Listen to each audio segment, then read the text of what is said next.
So welcome to another episode of the Positive Change Podcast around this topic of why having a bold vision as an entrepreneur is essential for thriving, but only if it's collated with, connected to, and complemented by really clear pathways to realizing that bold vision. I want to set the scene. Hi, I'm Dr. Richard Harmer, and you're about to discover new ways to go from overwhelm to thriving in your business and in your life by following your passions, pursuing your unique life purpose, and stepping fully into your infinite potential. You deserve to live your best life, a life filled with all of the clarity, courage, and commitment you need to be happy and to make a positive impact on the world. So get ready, because this podcast challenges society's expectations for what it means to be successful in life and in business, and invites you to grow beyond outdated assumptions for defining who you are. Welcome to the Positive Change Podcast. Last week, I ran one of my favorite online programs. It's a free 3-part program called Activating Positive Change, and it's really designed to support emerging or current entrepreneurs in that startup phase of their business or thinking about starting a business to really activate that positive change and to really step into the next phase of their life journey, that entrepreneurial adventure, coming from a place of groundedness, enthusiasm, optimism, and a real embracing of positive change. In a moment of clarity, it's part 3, the third 2-hour training of this program. I realized that something that I do instinctively was incredibly helpful for the participants, the students, the entrepreneurs on this program. And it comes to me instinctively, but it didn't always. I learned how to do this. I want to share a little bit about that, what that was, is Activating Positive Change program. Now, in this program, it's really built on the back of an approach to positive change called appreciative inquiry, a strength-based approach to change. To appreciate, that is to find what is valuable, and to appreciate, to grow what is valuable, and actively inquiring into that which is already working and amplifying that which is what is working. It has 5 steps to it: defining a positive topic around change, discovering what's already working, dreaming big about what's possible, designing pathways that compel you forward towards that future, and ultimately delivery or destiny, making that bold vision your lived reality. It's those 5 fundamental steps that are the building blocks for any positive change. So in training number 3, we're talking about how do we translate a bold vision, a dream for the best possible future, and how do we translate that bold vision into inspiring action. And I shared with the group my own North Star. Now, this North Star is a variant of many North Stars I've written for myself in the past 10 to 15 years, and this one is the latest iteration. I'm going to share a little bit about this North Star. It's a set of paragraphs, a set of statements that speak to the future experience I most want to have around my digital business. It's written in present tense, but from some point in time in the future. And it goes something like this. It's June 2030, 2025. I'm leading an abundantly meaningful and successful digital business supporting 100,000 future-ready change makers deeply committed to evolving consciousness and enabling, supporting, guiding, and teaching humanity to wake up to its highest potential. Each change maker I work with is deeply connected to their true nature and living their purpose. They know and trust their own potential.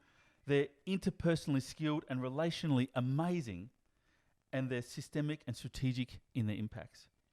They're working in a large range of contexts, affecting change in service of generating greater equality and justice for all.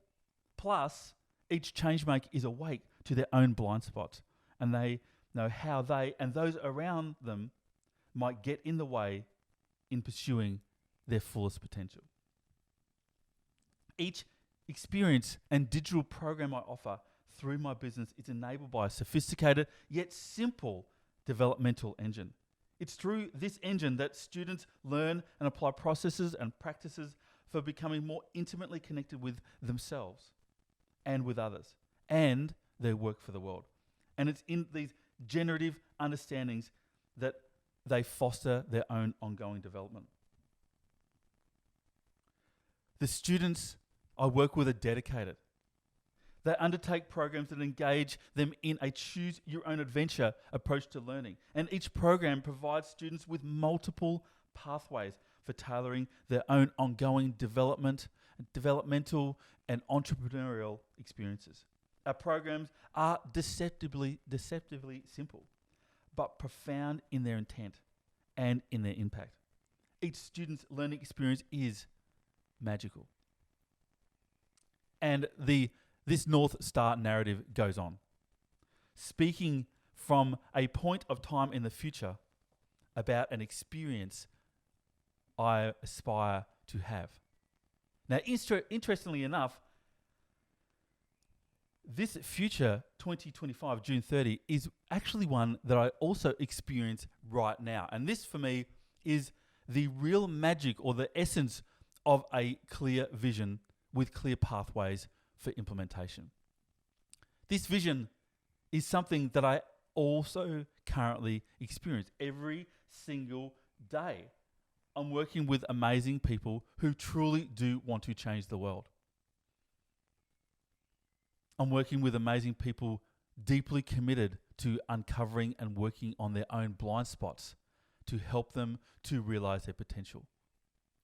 I'm working with people every single day who may be overwhelmed right now, but can see thrivability and becoming a thriving entrepreneur and change maker as an inevitability in their future. So how do I use this North Star? I've read you the first couple of paragraphs, but this is a 2-3-page document. First of all, I use it all the time. I regularly read this document to myself. I use it to reconnect with my intention. I'm leading an abundantly meaningful and successful digital business, supporting 100,000 future-ready change makers, deeply committed to evolving global consciousness and enabling, supporting, guiding, and teaching humanity to wake up to its highest potential. I use it to clarify my next steps. I read a paragraph and I identify, how do I need to be today? How do I need to act this week? What are my focuses for the next month to make my lived experience of this statement more my reality? They also remind me that I'm making progress. Each time I read this North Star document, it reminds me that I have made significant progress in pursuing and realizing this North Star since I wrote it just over 14 months ago. Each time I read it, I feel more expansive. I feel a greater sense of freedom.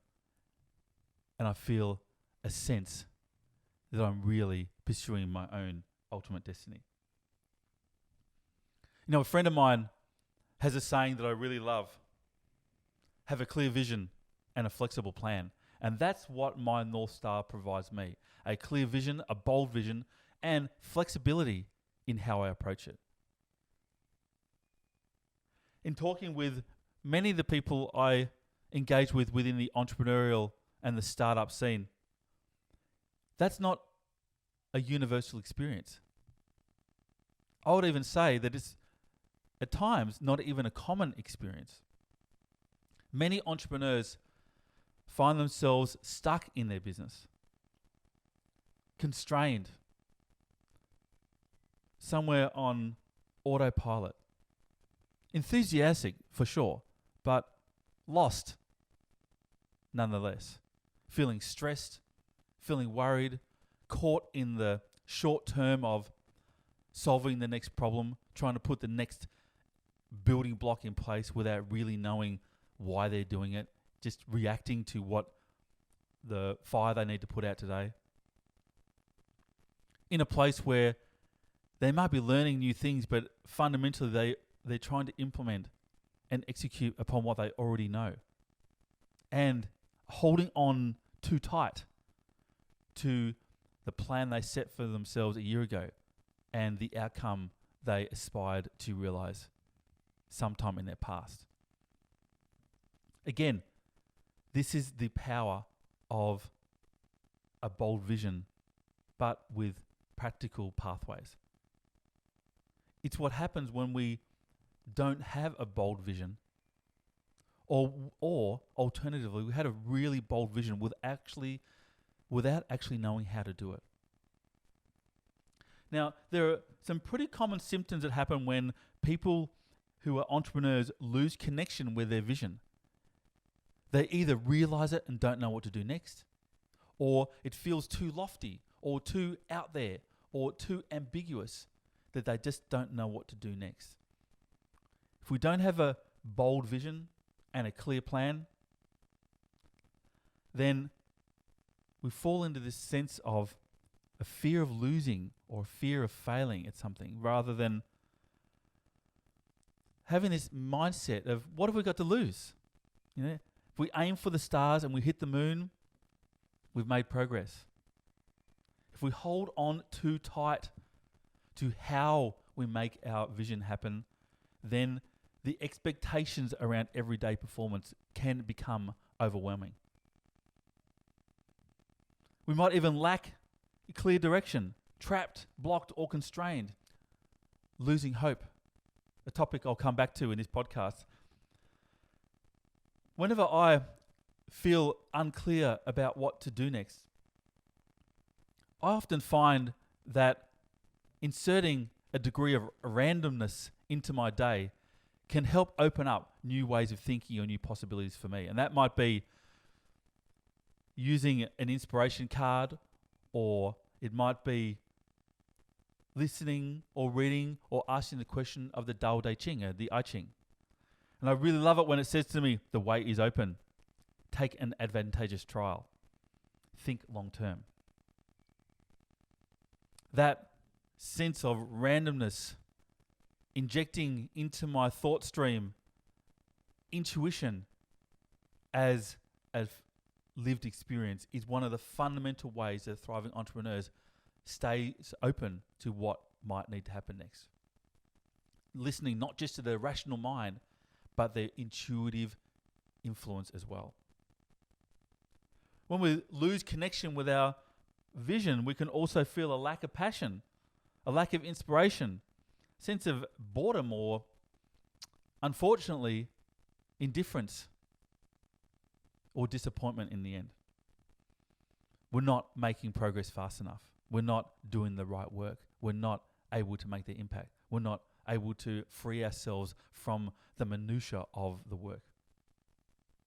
Rather than pursuing novelty, opening ourselves up to continuous new learning, taking purposeful risks, a move in mindset from why should I to why can't I? And this ultimate sense of overwhelm or a lack of self-belief, sense of not being deserving of that future that we most aspire to realize. An all too common, I don't deserve it. But when we have a really clear, bold vision, and we have pathways for exploring it, that sense of self-worth, that self-acceptance, and that self-appreciation, I deserve more than I can ever imagine, starts to become more of our everyday experience. In last week's Activating Positive Change program, one of the key topics that we spoke about around positive change is to ensure that any change we undertake, any bold vision, any future we're trying to realize or create for ourselves, others, the people we love, and our customers, society at large, is to activate and pursue that change within the field of hope. And hope has three aspects: 2 that are cognitive or thinking orientated, and a third that is emotionally orientated. The first is want power, desire, passion, something we care about deeply, the very thing that we cannot not do in our lives. Purpose. When we have a really clear sense of how we want to make a difference to ourselves, the people around us, and the world at large, that sense of passion, that want for ourselves and others, that can be an incredibly motivating force, even amongst confusion, unrest, stress, worry. Willpower, a sense of agency, a sense of wanting to move forward, wanting to lean into that passion, that uncertainty that might come with that passion, and a sense of self-belief that it doesn't matter what happens, I will be enough. What I call my enoughness factor. And the third element, way power. Pathways, plans, and action steps. These 3 elements, want power, willpower, and way power, are the fundamental building blocks of experiencing hope.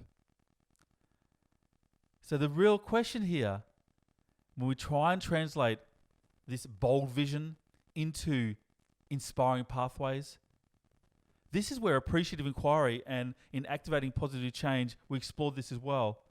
The power of the provocative proposition.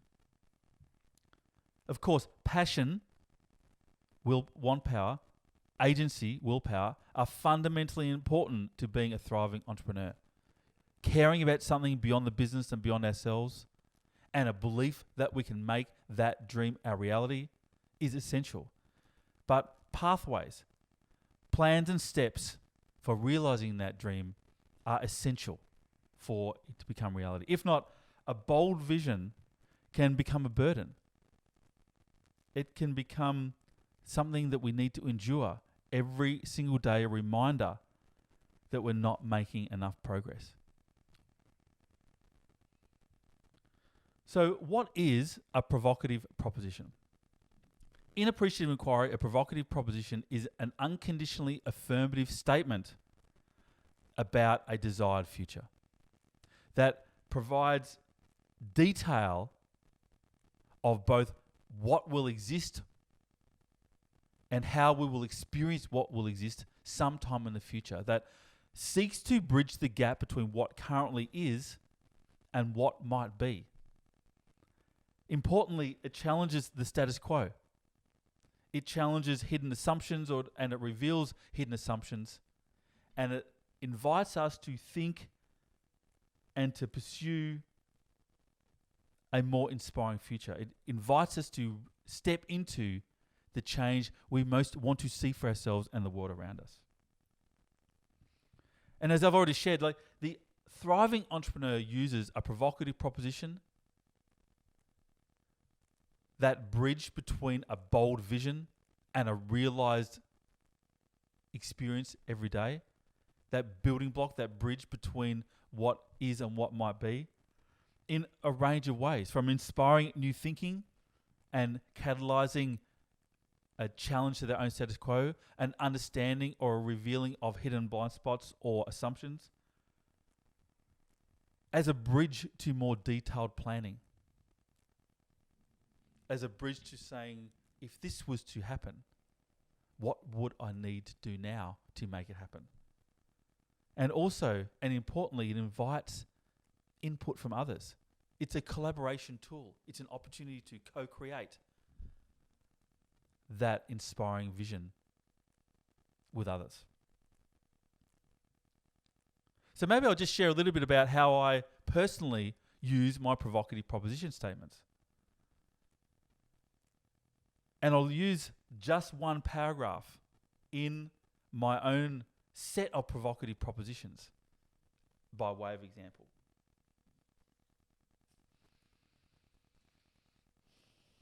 One of my provocative propositions of the many starts with this headline. A headline that is short, succinct, and has me sit up and notice about what I need to do next. A passionate team moving the needle on what truly matters, is the headline. The people I work with in my team are amazing. We're deeply supportive of each other and each other's talents while holding each other accountable to becoming the best that we can possibly be. We have fun together. We're creative, we're risk takers, we're rebels.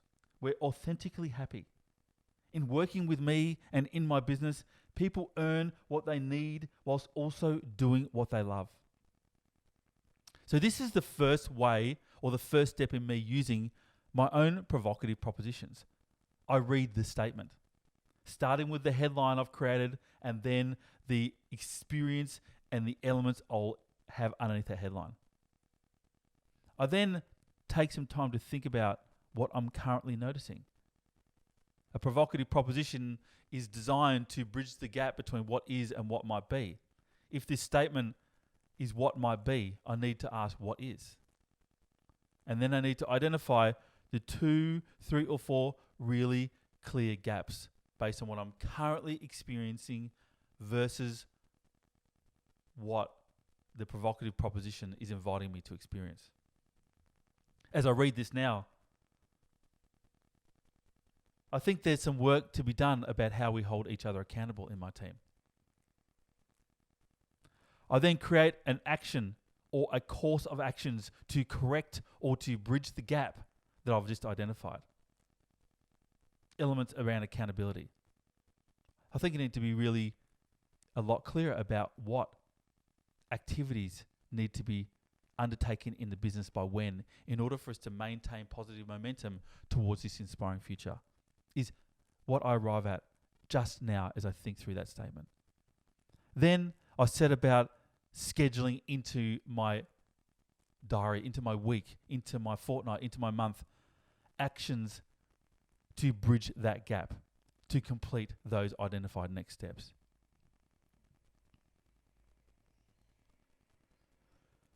In my program, much larger program that I offer only a few times a year called the Positive Change 3X Effect, really digs into fundamentally how each and every one of us as potential thriving entrepreneurs, what are the building blocks to becoming that thriving entrepreneur?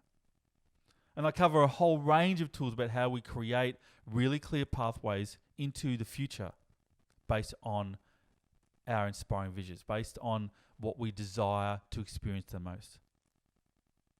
I'm going to offer one now. It's a very simple one, but if you do this very simple technique, it really will help you to stay connected with your bold vision for your business, knowing that you can do it, and have the confidence within yourself to know, and the self-belief within yourself to know that you can make it happen. The plan. A movement, a very common phrase within the Tao Te Ching is the way is closed. There's only trouble in this direction too. The way is open. It's advantageous to try.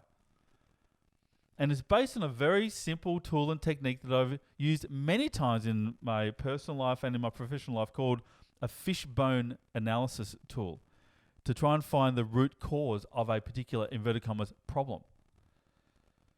If you were to Google fishbone diagram, you're going to find a range of examples and techniques of how to use it. So I won't go into it in any detail on this podcast. But the key thing here is that ultimately the aim of a fishbone process traditionally is we name the problem and we work backwards to work out what are the primary, secondary, and tertiary impacts that are affecting that or causing that problem to occur. Now, if we flip it over and think not about problems, but of opportunities,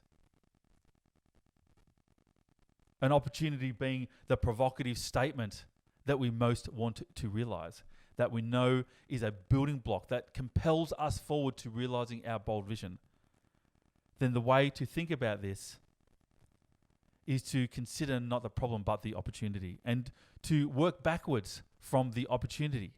What needs to be in place in order for this provocative proposition, this opportunity to occur? And if we think about the visualization of a fishbone, if you were to draw it on a piece of paper, you'd position your paper in a landscape format. On the right-hand side of that landscape piece of paper, you would put your vision. Or even more granularly, as I do it, I put my provocative proposition. You write the headline. Then you draw a single horizontal line from right to left on your page. And then you put your backbone, your fishbone elements onto that document. And for each of those branches, I identify the fundamental elements that need to be considered or put in place for that provocative proposition to become reality. It might be processes or financial considerations, key supporting platforms, people and resources, materials, equipment, marketing expertise, experiences of customers and clients, whatever it might be. And under those primary considerations, I then start to work out how might I make those things happen? And every how might I ask myself, I then write down the action. Again, a very simple process for translating a bold vision into compelling building blocks, provocative propositions, and again, into fundamental actions and activities, pathways for making that provocative proposition happen. Because if we focus on the provocative proposition, it compels us forward. It takes us in the direction that we most want to go. And our bold vision becomes one step closer to inevitability. So, making that positive change, moving from being stuck, lost, bored, worried, and moving towards a thriving entrepreneur, the fundamental element to doing that is really having a clear vision. It's essential to being a thriving entrepreneur, but it must be complemented by clear pathways, a big vision and a flexible plan. Until next time, focus on making that all-important change for yourself and your business so that you are inspired and thrive. Until next time, bye for now. Hi, and thank you so much for checking out another episode of the Positive Change Podcast. If you enjoyed this episode, please hit subscribe using the button below, and make sure you also click the bell icon to get notified every time we release a new episode. If you're looking for the show notes for this episode, we have them in the link underneath, as well as our social media handles and some links to free training and other offers that we drop from time to time to help you go from overwhelmed to thriving in pursuing your best life. So go ahead and check out this episode's show notes if you're interested. And thank you so much for tuning into the Positive Change Podcast.